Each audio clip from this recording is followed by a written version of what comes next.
தெளிவில்லாத ஒலிபரப்பு குழப்பத்தில் ஆழ்ந்த யாழ் மாவட்ட அபிவிருத்தி குழு கூட்டம். யாழ் மாவட்ட அபிவிருத்தி ஒருங்கிணைப்பு குழு கூட்டத்தில் ஒலியமைப்பு சீரின்மை ஒரு சிக்கலாக காணப்பட்டது. யாழ்ப்பாணம் மாவட்ட அபிவிருத்தி ஒருங்கிணைப்பு குழு கூட்டமானது நேற்று நடைபெற்றது. இதன்போது ஒலியமைப்பு சீரில்லாமல் இருந்ததை அவதானிக்க முடிந்தது. இதனால் அதிகாரிகள் மற்றும் மக்கள் பிரதிநிதிகள் பேசுவது தெளிவாக விளங்காத நிலை காணப்பட்டது. மாவட்ட செயலக உத்தியோகத்தர்களிடம் இதுகுறித்து கூறிய நிலையிலும் அது சீர் செய்யப்படவில்லை. இந்த நிலையில் அதிகாரிகளும் சிரமப்பட்டதுடன் ஊடகவியலாளர்களும் சீரான ஒலி இல்லாமல் சிரமத்தின் மத்தியில் செய்தி சேகரிப்பில் ஈடுபட்டமை குறிப்பிடத்தக்கது.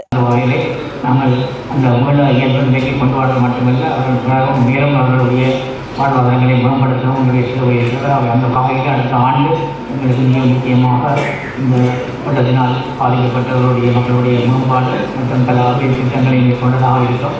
அந்த வகையில் 2025ஆம் ஆண்டுக்குரிய நிதி மூலங்கள் பெரிய பேச்சினாக இருந்தாலும் நிச்சயமாக முடிக்கப்பட்டிருக்கின்றன.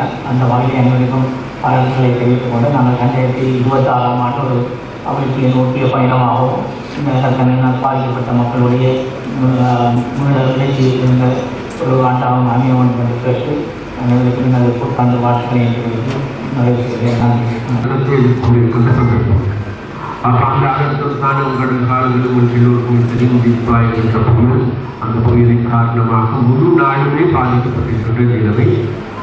அது ஒரு பேரழிவாகவே நாங்கள் பார்க்கின்றோம், பேரிடராகவும் பார்க்கின்றோம்.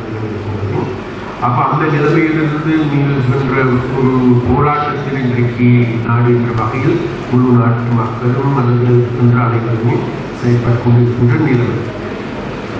அப்போ அந்த நிலைமை போதுகளுக்கு எல்லோருக்குமே தெரியும்.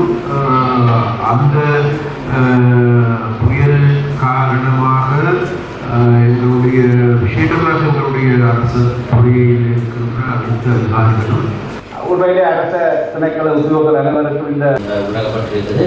மிகுதி வீதிகள் வருகிற வருடம் உண்டான போராட்டங்கள் அமைச்சருடைய கூட்டத்துடைய சுற்றறிக்கைக்கு அமைவாக சம்பந்தமாக நாங்கள் ஆழத்தை கூடுறதுக்கோ குறைக்கிறதுக்கோ ரிப்போர்ட் போயிட்டு